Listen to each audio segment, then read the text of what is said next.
جرید میں ہم تھوڑی دیر کے لیے رکے۔ شیرباز نے کہا، یہاں اخروٹ کی لکڑی سیزن کرنے کا کارخانہ ہے اور بہت اعلیٰ قسم کا فرنیچر بنتا ہے، آؤ آپ کو دکھاؤں۔ ہم نے کہا، چائے کہاں سے پئیں؟ شیرباز بولا، چائے ادھر نہیں کاغان میں پئیں گے، ادھر میرے گرائیں کا ہوٹل ہے، بہت فرسٹ کلاس چائے بناتا ہے۔ ہم اس کی فرمائش پر فرنیچر کا کارخانہ دیکھنے چلے۔ ایک اونچی پہاڑی پر ٹین کی چھت والے بڑے بڑے ہینگروں میں لکڑی کا کام ہو رہا تھا۔ کچھ لٹھے سوکھ رہے تھے، کچھ کو آگ کے قریب رکھا ہوا تھا۔ ایک بڑھئی پھٹے رندھ رہا تھا۔ 8-10 آدمی اخروٹ کی لکڑی پر پھول پتیاں کھود رہے تھے۔ شو روم میں تیار مال بھی پڑا تھا۔ ایک پلنگ کے چوکھٹے کی قیمت 300 روپے تھی۔ اس کی پشت کے تختے اور دونوں پٹیوں پر انگور کی نازک سی بیل کھودی ہوئی تھی اور چولیں بڑی صفائی سے بٹھائی ہوئی تھیں۔ عمر نے شو روم انچارج سے پوچھا، ڈبل بیڈ نہیں بناتے؟ عماد نے اپنی سوٹی عمر کے گلے میں ڈال کے ہلکا سا جھٹکا دیا اور کہا، اور شرم کر، اس عمر میں ڈبل بیڈ؟ مفتی بولا، اس عمر میں تو ضرورت زیادہ ہوتی ہے۔ شو روم انچارج ہماری کھلی باتوں کو سن کر معجوب سا ہو گیا اور کھسیانی ہنسی ہنسنے لگا۔ مسعود نے کہا، یار یہ ڈرائی فروٹ کی ٹرے بہت سستی ہے، بڑی 14 روپے کی، چھوٹی 6 روپے کی۔ ایک ایک سب کے لیے لے لو، مفتی نے مشورہ دیا۔ شیرباز بولا، واپسی پڑھ لینا یارا جی، اس وقت کہاں اٹھائی پھرو گے؟ ڈریسنگ ٹیبل سب کو پسند آیا۔ 6 درازیں، ملائم سطح، آئینے کے لیے بیلدار فریم، قیمت 500 روپے۔ اس میں آئینہ نہیں لگا تھا، لیکن ہم میں سے ہر ایک کو اپنی اپنی محبوبہ کا چہرہ اس میں صاف نظر آیا۔ کبھی وہ محبوبہ بیوی بن جاتی، کبھی پھر محبوبہ کا روپ دھار لیتی۔ اس کے کندھوں پر ہمارے ہاتھوں کا دباؤ تھا، آنکھوں میں محبت کی چمک تھی، کنپٹیوں پر عمر رسیدگی کے آثار تھے۔ ہماری جیب میں پچھلی تنخواہ کے بچے ہوئے کچھ نوٹ تھے۔ دل میں ریٹائرمنٹ کا خیال چل رہا تھا۔ محبوبہ کے بال لمبے تھے۔ عمر کے آثار اس کی آنکھوں کے نیچے نمایاں ہو رہے تھے، لیکن اس کی مسکراہٹ فریش تھی۔ ہم وہاں سے کچھ بھی خریدے بغیر باہر نکل آئے۔ پہاڑی سے اترتے ہوئے عمر نے شو روم انچارج سے پھر پوچھا، اگر ڈبل بیڈ کا آرڈر دیا جائے تو بنا سکو گے؟ انچارج بولا، بنا تو دیں گے، لیکن آپ کو لے جانے میں بڑی دقت ہوگی، جیپ پر اتنا بڑا چوکھٹا نہیں جا سکے گا۔ شیرباز بولا، جائے گا کیسے نہیں یارا، ہم کھول کر لے جائیں گے۔ جرید کے بعد پاگل آیا یا اس سے پہلے، مجھے یاد نہیں۔ میری آنکھوں میں ابھی تک آئینے کے اندر دیکھی ہوئی صورت گھوم رہی تھی۔ ہمارے دائیں طرف اونچے اونچے پہاڑ تھے، بائیں جانب نشیب اور گہری کھڈیں۔ دور اترائی میں ایک چھوٹا بچہ بکریوں کی رکھوالی کر رہا تھا۔ وہ ایک بڑے سے پتھر پر بیٹھا تھا، بڑا معصوم اور بھولا بھالا تھا۔ اس کو اپنی یا اپنے والدین کی یا میرے غم کی کوئی خبر نہ تھی۔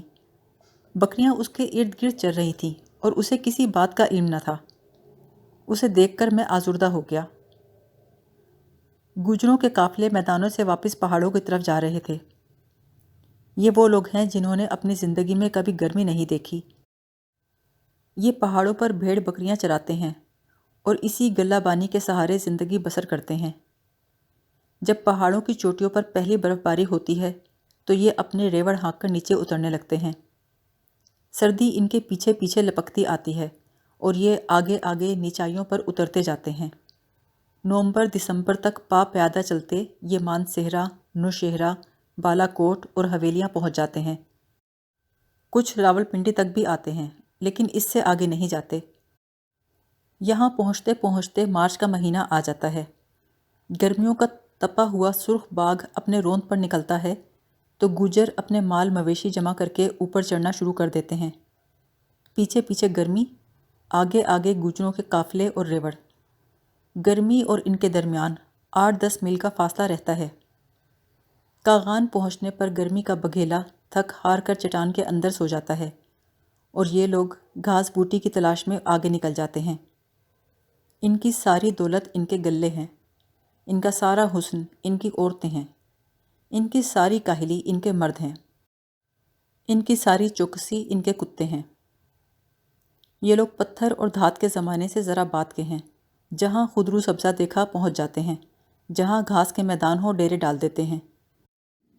ماہرین کا خیال ہے اس قدر قدیم طور اتوار کی دنیا بھر میں اور کوئی قوم آباد نہیں۔ کہانیاں لکھنے والوں، داستانیں سنانے والوں اور فلم سازوں نے خانہ بدوشوں کی زندگیوں پر ایسی کہانیاں بنائی ہیں کہ مجھے زہر لگتی ہیں۔ ہر کہانی میں ایک خانہ بدوش دوشیزہ اور ایک شہری بابو کے درمیان محبت ہوتی ہے، حالانکہ ان دونوں کے درمیان کبھی کمیونیکیشن نہیں ہو سکتی، اور جہاں کمیونیکیشن نہ ہو وہاں محبت کیسے ہو سکتی ہے؟ بھیڑ بکریاں چرانے والی دوشیزہ سے ایک 1300 سی سی کی آٹومیٹک کار چلانے والا ہائی فائی میوزک سننے والا بھلا کیا بات کر سکتا ہے؟ اس کے حسن سے کیسے متاثر ہو سکتا ہے؟ جو نوجوان ٹیلی ویژن کے اشتہاروں کا ہیرو لگتا ہو، وہ ہو ہا ہا کرنے والی ان پڑھ چرواہی سے کیسے متاثر ہو سکتا ہے؟ اس کے ساتھ وہ کس زبان میں بات کر سکتا ہے؟ کس طرح ڈوئٹ گا سکتا ہے؟ جوں جوں کاغان کی بستی قریب آ رہی تھی، پہاڑ کے دامن میں اور پہاڑ کی چوٹیوں پر گھروندوں اور جھونپڑوں کی تعداد بڑھنے لگی تھی۔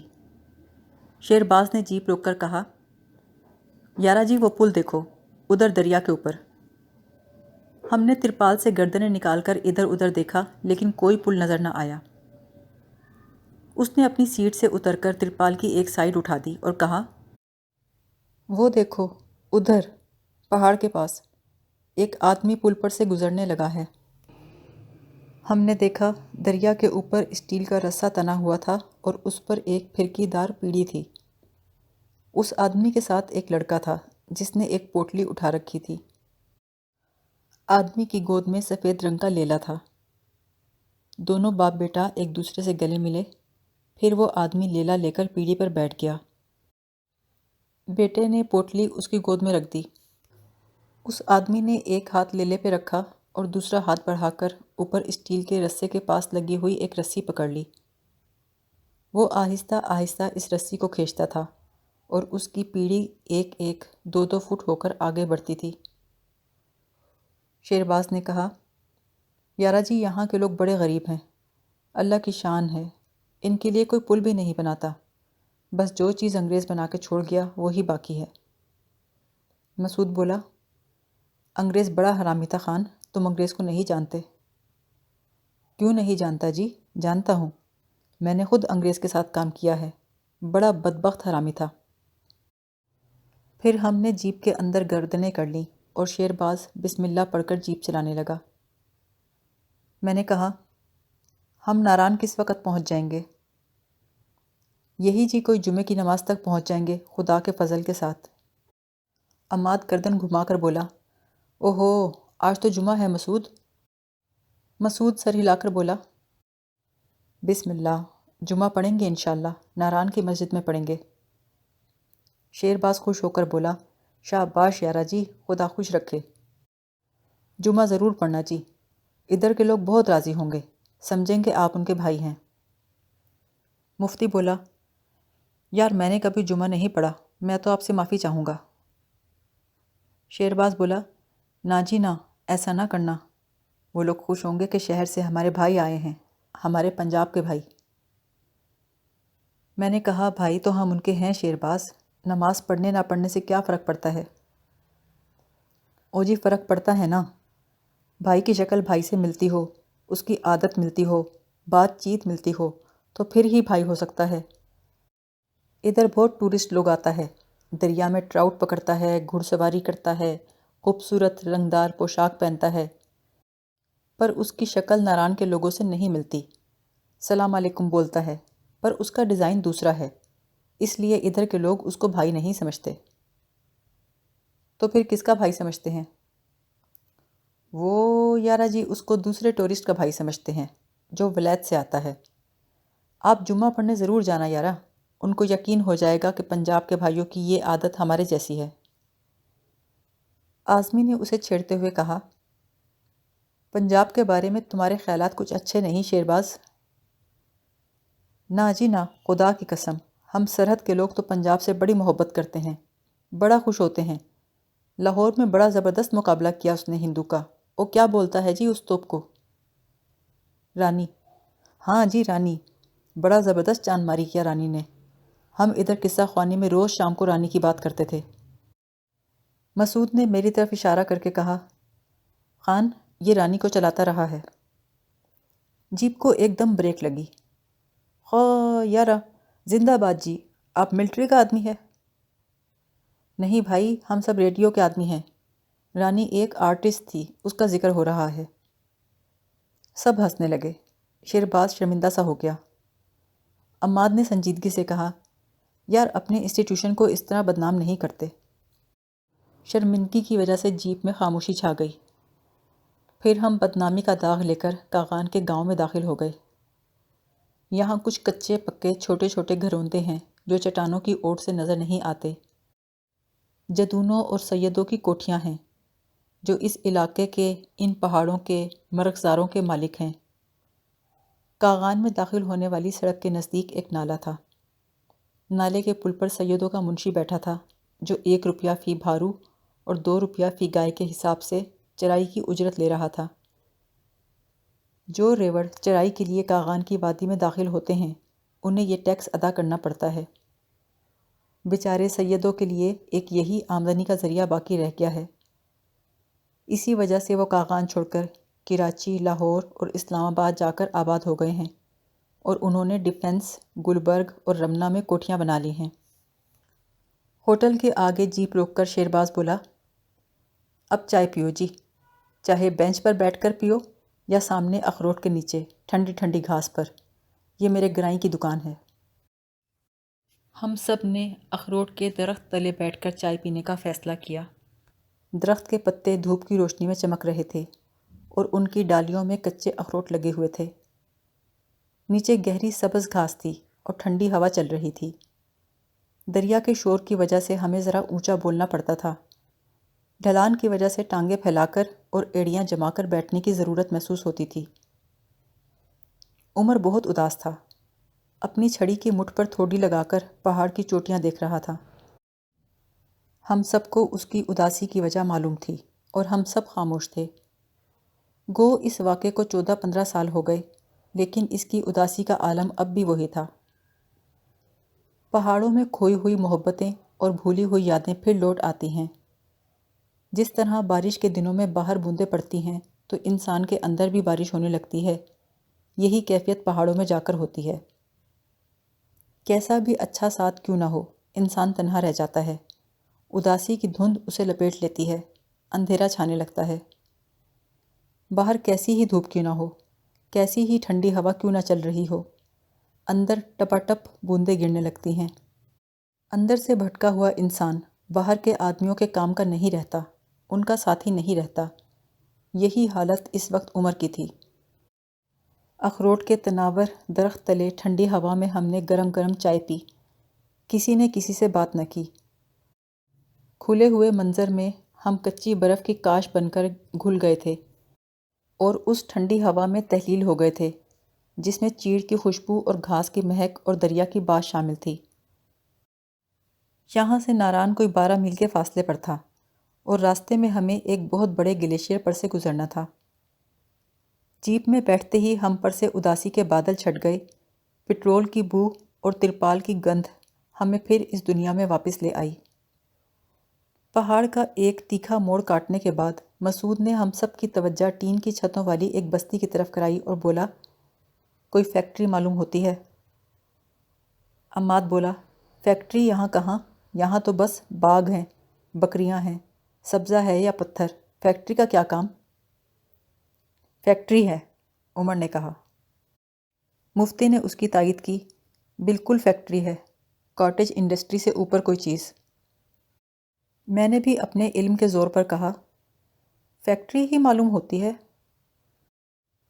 اس وقت شہرباز اپنے خیالوں میں گم جیپ چلا رہا تھا۔ شاید اس نے ہماری بات سنی نہیں، ورنہ وہ ضرور دخل دیتا۔ جب ہم اس کے قریب سے گزرے تو وہ ایک گاؤں تھا اور اس کے درمیان سیدوں کے گھر تھے۔ عماد نے سر اونچا کر کے کہا، اوئے گدھو، یہ فیکٹری ہے؟ ہم سب اپنی اپنی جگہ کھسیانے ہو گئے۔ اعظمی نے جیپ کا پردہ اوپر اٹھا کر کہا، فیکٹری ہی ہے، فیکٹری نہیں تو اور کیا ہے؟ عماد جل کر بولا، یہ گاؤں ہے گدھے، اعظمی بولا۔ وہی تو میں کہہ رہا ہوں، بچے بنانے کی فیکٹری ہے۔ ہماری ہنسی مسعود اور مفتی کے کہکہوں میں دب کر رہ گئی۔ عمر نے کہا، یار مفتی، بچے بنانے کی نئی ترکیب پر میں تو حیران رہ گیا۔ خدا کی قسم مجھے نہیں علم تھا کہ مچھلیاں اس طرح بچے پیدا کرتی ہیں۔ عماد بولا، لو، بھائی صاحب ابھی تک وہیں گھوم رہے ہیں۔ ہم نے راستے میں ایک گورنمنٹ ہچری دیکھی تھی جہاں ٹراؤٹ مچھلی کی پونگ تیار کی جا رہی تھی۔ عمر اسی فیکٹری کی بات کر رہا تھا۔ وہاں ایک تالاب میں لاروے تھے، دوسرے میں ایک آدھا انچ چھوٹی چھوٹی مچھلی، اس سے آگے انگلی بھر لمبی مچھلیاں، 2 تالابوں میں سیاہ اور رینبو ٹراؤٹ کے نر اور مادہ مچھلیاں۔ ہم نے زندگی میں پہلی مرتبہ ٹراؤٹ مچھلی کی شکل دیکھی۔ ہچری کا نگران ایک بڑی عمر کا پٹھان تھا۔ عمر نے پوچھا تھا، خان صاحب یہ مچھلیاں یہیں بچے دیتی ہیں؟ خان نے جواب دیا، بچے نہیں جی، انڈے دیتی ہیں۔ میرا مطلب ہے انڈے یہیں دیتی ہیں تالابوں میں؟ دیتی نہیں جی، ان سے انڈے دلوائے جاتے ہیں۔ بڑا مشکل کام ہے صاحب، لیکن خدا کا فضل ساتھ ہو تو ہر کام ہو جاتا ہے۔ ہم میں سے کوئی اس کی بات نہ سمجھا۔ اس نے ہمارے سوالیہ چہرے دیکھے تو ہاتھ کے اشارے سے بولا، اندر آؤ صاحب، آپ کو ٹراؤٹ کے انڈے دکھائیں۔ ہم اس کے ساتھ اندر کوٹری میں چلے گئے۔ اس نے ایک ماہر ٹورسٹ گائیڈ کی طرح کہا، یہ تو آپ کو معلوم ہے صاحب کہ مچھلی اور مچھلا دوسرے جانوروں کی طرح کراس نہیں کرتے۔ بالکل ٹھیک۔ مفتی نے اسبات میں سر ہلایا تو ہم سب اس کے پیچھے پڑ گئے۔ یار پہلے ہمیں تو سمجھ لینے دے۔ خان بولا، دریا میں جب مچھلی اپنی پوری مستی اور جوانی پر آ کر انڈے دیتی ہے تو انڈے دینے سے پہلے اس کو بڑے بڑے صحت مند تگڑے نر چاروں طرف سے گھیر لیتے ہیں، اس کے ساتھ ساتھ چکر کاٹتے رہتے ہیں۔ پھر خدا کا کرنا ایسا ہوتا ہے صاحب، مچھلی پتھروں کے اندر یہ جو چھوٹے چھوٹے پتھر ہیں نا، کنکریوں جیسے، ان میں پوچھل مار کے ایک ٹویا بنا لیتی ہے اور اس میں انڈے دیتی ہے، کوئی 8-10 ہزار کے قریب۔ کیا؟ کتنے؟ عمر نے چیخ کر کہا۔ یہی صاحب، کوئی 10 ہزار کے قریب، پھر ادھر سے بھاگ جاتی ہیں۔ اپنے مزے سے تیرتی ہوئی کوئی اوپر چلی گئی، کوئی 2 میل نیچے چلی گئی۔ اعظمی بولا، انڈے دے کر چلی گئی؟ ہاں جی۔ اور پھر نہیں آتی؟ نا جی، پھر اس کو آ کر کیا لینا ہے، بس اپنا کام کیا اور ختم۔ پھر ان میں سے بچے کتنے دن بعد نکلتے ہیں؟ ابھی ٹھہرو صاحب، ابھی بچے کدھر سے نکلیں گے؟ ابھی تو خالی ہوائی انڈے ہیں، ان سے بچے کس طرح نکل سکتے ہیں؟ ابھی تو مچھلا آئے گا۔ اچھا، ابھی موصوف کو تشریف لانا ہے، اعظمی بولا۔ لیکن اب کیا فائدہ؟ وقت پر قطرہ بہت ہے، ابر خوش ہنگام کا، جل گیا جب کھیت تب برسا تو پھر کس کام کا؟ خان بولا، نا جی، ابھی تو اس کو برسنا ہے۔ جب مچھلی انڈے دے کر چلی گئی نا صاحب، تو مست مچھلا ادھر آیا، ان انڈوں کے ساتھ اپنا بدن ملایا۔ اس کے بعد بس اللہ کی حکمت ہے صاحب، اس نے اپنا مادہ ان انڈوں پر پھیلا دیا۔ ہیں؟ عمر نے چیخ کر کہا۔ ہاں صاحب، بس وہ مادہ سارے انڈوں پر پھیل گیا اور مچھلا چلا گیا۔ اس کے بعد جی دریا کا تیز پانی انڈوں کو دھو دیتا ہے۔ زہریلا مادہ ہوتا ہے صاحب، 5 منٹ سے پہلے پہلے انڈوں کی جھلی میں اتر جاتا ہے، زیادہ دیر پڑا رہے تو سارے انڈے سڑ جائیں، تباہ ہو جائیں۔ عمر بولا، مچھلی مچھلے کی ملاقات نہیں ہوتی خان؟ نہیں جی، اس کو کیا پتہ کون سی مچھلی کے انڈے ہیں، اور مچھلی کو کیا پتہ کون مچھلا آئے گا۔ یہ دیکھیے ہمارا ٹرے، ہم اس میں انڈے لیتے ہیں۔ وہ لکڑی کا کوئی 1.5 فٹ لمبا، 1 فٹ چوڑا اور 3 انچ اونچا ڈبہ تھا، اس کے چاروں طرف مچھر جالی لگی ہوئی تھی۔ خان بولا، انڈوں پر آئی ہوئی مچھلی ہم تالاب سے پکڑتے ہیں، اس کے پیٹ پر سیدھے ہاتھ کی 2 انگلیوں کا دباؤ ڈال کر انڈے اس ٹرے میں ڈلوا لیتے ہیں۔ ٹھہرو ٹھہرو، 1 منٹ 1 منٹ، عمر نے بے چین ہو کر کہا۔ آپ مچھلی تالاب سے نکال لیتے ہیں؟